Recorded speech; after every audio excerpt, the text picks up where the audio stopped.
അപ്പം ഹലോ കുട്ടികളെ, നമ്മൾ +1 കെമിസ്ട്രി നാളത്തെ എക്സാമിന് ചോദിക്കുന്ന കെമിക്കൽ ഇക്വിലിബ്രിയത്തിലെ ഇമ്പോർട്ടൻറ്റ് ടോപ്പിക്കാണ് കോൺജുഗേറ്റ് ആസിഡും കോൺജുഗേറ്റ് ബേസും എഴുതാൻ പറയും. 2 മാർക്കിന് ഈ ക്വസ്റ്റ്യൻ കിട്ടാം. ഓക്കെ, അപ്പോൾ എന്താണ് കോൺജുഗേറ്റ് ആസിഡും കോൺജുഗേറ്റ് ബേസും എന്ന് ഞാൻ പറഞ്ഞുതരാം. കോൺജുഗേറ്റ് ആസിഡിനെ CA എന്നും കോൺജുഗേറ്റ് ബേസിന് CB എന്നും വിളിക്കാം. നിങ്ങൾക്ക് ഒരു സ്പീഷീസ് അല്ലെങ്കിൽ ഒരു സബ്സ്റ്റൻസ് തന്നിരുന്നാൽ അതിൽ H+ ആഡ് ചെയ്താൽ നിങ്ങൾക്ക് കോൺജുഗേറ്റ് ആസിഡ് കിട്ടും. അതിൽ നിന്ന് H+ മൈനസ് ചെയ്താൽ നിങ്ങൾക്ക് കോൺജുഗേറ്റ് ബേസ് കിട്ടും. H+ ആഡ് ചെയ്താൽ കോൺജുഗേറ്റ് ആസിഡ് കിട്ടും. H+ മൈനസ് ചെയ്താൽ കോൺജുഗേറ്റ് ബേസ് കിട്ടും. എക്സാമ്പിൾ ഞാൻ എന്താണെന്ന് പറഞ്ഞുതരാം. OH- തന്നിട്ടുണ്ട്.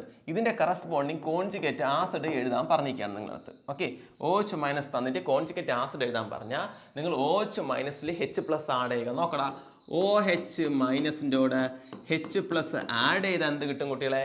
Hഉം കൂടെ H2O, ഈ മൈനസും പ്ലസും കൂടെ ക്യാൻസൽ ആയി പോകും. അപ്പോൾ ഇതിൻ്റെ ആ കോൺജുഗേറ്റ് ആസിഡ് ആരാണ്? H2O. മനസ്സിലായ? ആരുടെയാണോ കോൺജുഗേറ്റ് ആസിഡ് കണ്ടുപിടിക്കാൻ പറയുന്നത് അയാളിലോട്ട് നിങ്ങൾ H+ ആഡ് ചെയ്താൽ മതി. അപ്പോൾ OH- കൊണ്ട് H+ ആഡ് ചെയ്യുമ്പോൾ H2O, ഈ മൈനസും പ്ലസും കൂടെ ക്യാൻസൽ ആയി പോകും. സിമിലർലി നിങ്ങൾ നോക്കടാ, Cn- കോൺജുഗേറ്റ് ആസിഡ് എഴുതാൻ പറഞ്ഞു. അപ്പോൾ Cn- കൂടെ നിങ്ങൾ എന്ത് ആഡ് ചെയ്യുക? H+ ആഡ് ചെയ്യുക. അപ്പോൾ എന്ത് കിട്ടും നിങ്ങൾക്ക്? HCN. കാരണം ഈ പ്ലസും മൈനസ് എന്തായി പോടാ കുട്ടികളെ? ക്യാൻസൽ ആയി പോകും. സംശയമുണ്ടോ? ഡൗട്ട് ഉണ്ടോ? അപ്പോൾ കോൺജുഗേറ്റ് ആസിഡ് എഴുതാൻ പറഞ്ഞാൽ H+ ആഡ് ചെയ്യുക. തന്നിക്കുന്ന ആളിൽ H+ ആഡ് ചെയ്യുക. ഇനി ഇതാ കുറച്ച് കോൺജുഗേറ്റ് ബേസ് എഴുതേണ്ട ക്വസ്റ്റ്യൻസ് ഞാൻ തരാണ്. HCO3- conjugate base. Conjugate base എഴുതാൻ പറഞ്ഞു. ഇപ്പോൾ ഫോർ എക്സാമ്പിൾ HCO3- അല്ലേ, അതിൽ നിന്നൊരു H+ മൈനസ് ചെയ്യണം. സബ്സ്റ്റൻസിന് H+ കളഞ്ഞാലാണ് കോൺജുഗേറ്റ് ബേസ്. നിങ്ങളിങ്ങനെ ചിന്തിക്കണേ. ഈ കളയുമ്പോൾ ഉള്ള പ്രത്യേകത ഞാൻ പറഞ്ഞുതരാം. ഇപ്പം ഇത് HCO3- അല്ലേ, ഒരു ഹൈഡ്രജനെ കളയുമ്പോൾ ബാക്കി അവിടെ CO3. പക്ഷെ ഒരു പോസിറ്റീവ് ചാർജ് പോകുമ്പോൾ നെഗറ്റീവ് ചാർജ് എക്സസ് വരും. ഇവിടെ HCO3- ഉണ്ടെന്നാണ്. അപ്പോൾ H+ ഒരു പോസിറ്റീവ് ചാർജ് പോകുമ്പോൾ നെഗറ്റീവ് ചാർജ് എക്സസ് വരും. അത് നിങ്ങൾ എപ്പോഴും ഓർത്തിരിക്കുക. പോസിറ്റീവ് പോകുമ്പോൾ അവിടെ നെഗറ്റീവ് എക്സസ് വരും. അപ്പം -1 നിന്ന് ഒരു +1 അങ്ങോട്ട് പോകുമ്പോൾ -2. ഇതാണ് ഓർത്തിരിക്കേണ്ടത്. കാരണം H+ കളയുമ്പോൾ അവിടെ ഒരു നെഗറ്റീവ് ചാർജ് എക്സസ് വരുമെന്ന് എന്തെയ്യാൻ നിങ്ങൾ ഓർത്തിരിക്കുക. ക്ലിയർ? സിമിലറി HSO4-. ഇതിൻ്റെ എങ്ങനെ കണ്ടുപിടിക്കും നിങ്ങൾ? HSO4- നിന്ന് ഒരു H+ നിങ്ങൾ കളയുമ്പോൾ ഹൈഡ്രജൻ അവിടെ നിന്ന് പോകും, ഒരു നെഗറ്റീവ് ചാർജ് എക്സസ് ആവും. അപ്പോൾ ആരാ? SO4(2-). മനസ്സിലായോ? അപ്പോൾ കോൺജുഗേറ്റ് ആസിഡ് എഴുതാൻ പറഞ്ഞ H+ ആഡ് ചെയ്യുക. കോൺജുഗേറ്റ് ബേസ് എഴുതാൻ പറഞ്ഞ H+ മൈനസ് ചെയ്യുക. H+ മൈനസ് ചെയ്യുമ്പം ഒരു എക്സ്ട്രാ നെഗറ്റീവ് ചാർജും കൂടെ വരുമെന്നെങ്കിൽ നിങ്ങൾ ഓർത്തിരിക്കുക. മനസ്സിലായോ? പിടി കിട്ടിയോ? നെക്സ്റ്റ് എങ്കിലും ഞാൻ കുറച്ച് എക്സസൈസ് കാണിച്ചു തരാം. ഓക്കെ, ഇതിന് ഈ സ്പീഷീസ് അല്ല നമുക്ക് കോൺജുഗേറ്റ് ആസിഡ് ബേസ് പെയർ എന്ന് പറയാം ഇപ്പം കിട്ടുന്നതിന്. കാരണം വേറെ ഒന്നുമില്ല, നമ്മൾ വാട്ടറിൻ്റെ നിങ്ങൾ കോൺജുഗേറ്റ് ആസിഡും എഴുതണം, കോൺജുഗേറ്റ് ബേസും എഴുതണം. ഒരാളുടെ തന്നെ കോൺജുഗേറ്റ് ആസിഡും കോൺജുഗേറ്റ് ബേസും കിട്ടി അതിനെ പറയുന്ന പേരാണ് കോൺജുഗേറ്റ് ആസിഡ് ബേസ് പെയർ എന്ന് വിളിക്കും. നിങ്ങൾ വാട്ടറിൻ്റെ കോൺജുഗേറ്റ് ആസിഡ് എങ്ങനെ എഴുതും? ഞാൻ നേരത്തെ പഠിപ്പിച്ചു. വാട്ടറിൻ്റെ കൂടെ എന്ത് ആഡ് ചെയ്യുക? H+ ആഡ് ചെയ്യുക. അപ്പം നിങ്ങൾക്ക് എന്ത് കിട്ടും? ഒരു H+ എക്സസ് വരും. അപ്പം ആരാ? H3O. ഇവിടെ നെഗറ്റീവ് ഒന്നും ഇല്ലാത്തതുകൊണ്ട് ക്യാൻസൽ ആയി പോകത്തില്ല. H3O+. ക്ലിയർ? എഗൈൻ HCO3-ൻ്റെയോ HCO3- കോൺജുഗേറ്റ് ആസിഡ് എഴുതാൻ പറഞ്ഞാൽ ആരാ കിട്ടുന്നത്? ഒരു H+ ആഡ് ചെയ്യും. അപ്പോൾ ആരാ? H2CO3. ഇവിടെ നെഗറ്റീവ് ചാർജ് ഉള്ളതുകൊണ്ട് നെഗറ്റീവും പോസിറ്റീവും കൂടെ ക്യാൻസൽ ആയി പോകും. ഇവിടെ അങ്ങനെ ഇല്ലാത്തതുകൊണ്ട് എക്സസ് പോസിറ്റീവ് ചാർജ് വരും. സിമിലർലി HSO4- ആരടാ? HSO4- കൂടെ H+ നിങ്ങൾ എന്ത് ചെയ്യും? ആഡ് ചെയ്യും. അപ്പോൾ എന്ത് കിട്ടും? നിങ്ങൾ പറ. നെഗറ്റീവും പോസിറ്റീവും ക്യാൻസൽ ആയി പോയി അങ്ങ് ആഡ് ആകുമ്പോൾ H2SO4.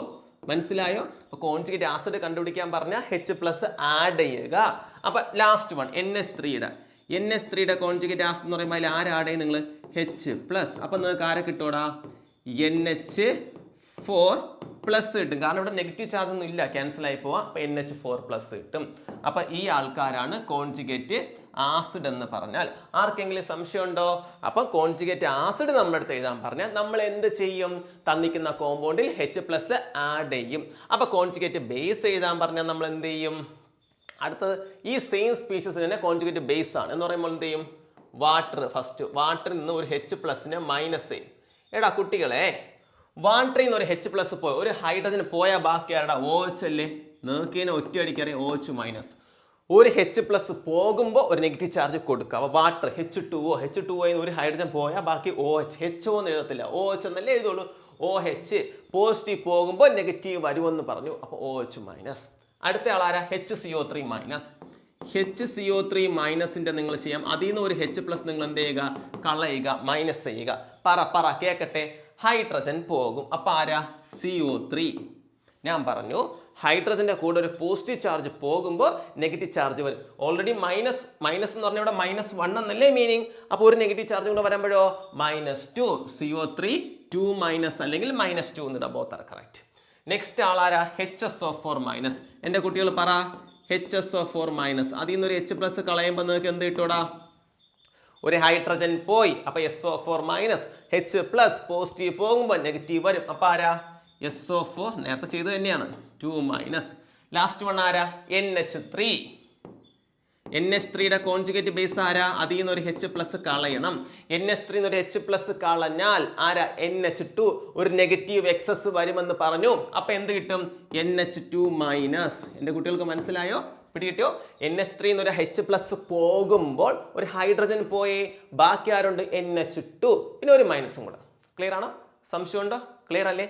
എങ്കിൽ എന്താ അപ്പൊ നോക്കി, ഈ വാട്ടറിന്റെ കോൺജുഗേറ്റ് ആസിഡ് ഇയാളാണ്, കോൺജുഗേറ്റ് ബേസ് ഇതാണ്. അപ്പൊ H3O പ്ലസിനെയും OH മൈനസിനെയും വിളിക്കുന്നവരാണ് കോൺജുഗേറ്റ് ആസിഡ് ബേസ് പെയർ.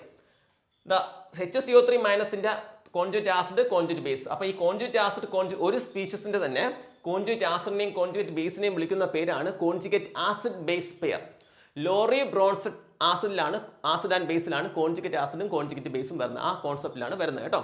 അപ്പോൾ ഒരേ സ്പീഷീസിന്റെ തന്നെ കോൺജുഗേറ്റ് ആസിഡ്, കോൺജുഗേറ്റ് ബേസ് ആയിട്ടുള്ള പെയറിനെ വിളിക്കുന്ന പേരാണ് കോൺജുഗേറ്റ് ആസിഡ് ബേസ് പെയർ. അങ്ങനെ വേണമെങ്കിലും എക്സാമിന് ചോദിക്കാം കേട്ടോ. അപ്പോൾ ഒരേ സ്പീഷീസിന്റെ കോൺജുഗേറ്റ് ആസിഡിന്റെയും കോൺജുഗേറ്റ് ബേസിന്റെയും പെയറിനെ വിളിക്കുന്ന പേരാണ് കോൺജുഗേറ്റ് ആസിഡ് ബേസ് പെയർ. എന്നാൽ നിങ്ങൾ ഇത്രയും ആൾക്കാരുടെ സ്വന്തമായിട്ട് എഴുതി നോക്കണേ. കോൺജുഗേറ്റ് ബേസും ഇത്രയും ആൾക്കാരെ കോൺജുഗേറ്റ് ആസിഡ് നിങ്ങൾ എന്ത് ചെയ്യുക? ചെയ്ത് നോക്കുക. എന്നിട്ട് ഞാൻ പറഞ്ഞത് ഈ ആൾക്കാർ HClO4ന്റെയും കോൺജുഗേറ്റ് ബേസ് കമന്റ് ചെയ്യുക. HCO മൈനസിന്റെ കോൺജുഗേറ്റ് ആസിഡ് ഈ രണ്ടാൾക്കാരുടെ നിങ്ങൾ എന്ത് ചെയ്യണം? ഉറപ്പായിട്ട് കമന്റ് ചെയ്യണം കേട്ടോ. ബാക്കി സ്വന്തം എല്ലാം കമന്റ് ചെയ്താൽ അത്രയും നല്ലത്. എല്ലാത്തിൻ്റെയും കോൺജുഗേറ്റ് ബേസും കോൺജുഗേറ്റ് ആസിഡും കമന്റ് ചെയ്താൽ അത്രയും നല്ലത്. ഇത് നിങ്ങൾ കൺഫേം ആയിട്ട് ഈ രണ്ടും നിങ്ങൾ കമന്റ് ചെയ്യുക കേട്ടോ. എല്ലാം കമന്റ് ചെയ്താൽ അത്രയും നല്ലത്. പക്ഷെ ഇത് എഴുതി നോക്കണം. ക്വസ്റ്റ്യൻ പേപ്പറിൽ നാളെ ഷുവറായിട്ട് ചോദിക്കാൻ സാധ്യതയുള്ള ഒരു ആപ്ലിക്കേഷൻ ലെവൽ ക്വസ്റ്റ്യൻ ആണ്. വളരെ ഇമ്പോർട്ടൻ്റ് ആണ്. ഓക്കെ, അപ്പോൾ ഒരു 5 മിനിറ്റ് കൊണ്ട് 2 മാർക്ക് ഷുവറായിട്ട് കിട്ടും. ഇത് ഏതൊരു കൊച്ചിനും പഠിക്കാൻ പറ്റും. ഓക്കെ, അപ്പോൾ മാക്സിമം നിങ്ങൾ നന്നായിട്ട് പഠിക്കുക. വീഡിയോസ് നിങ്ങൾ കൂട്ടുകാർക്കൊക്കെ ഷെയർ ചെയ്ത് കൊടുക്കട്ടെ. ഈ അവസാന നിമിഷത്തിൽ ഇത് നിങ്ങൾക്ക് എക്സാമിന് നാളെ വന്നിരിക്കും. Okay, by.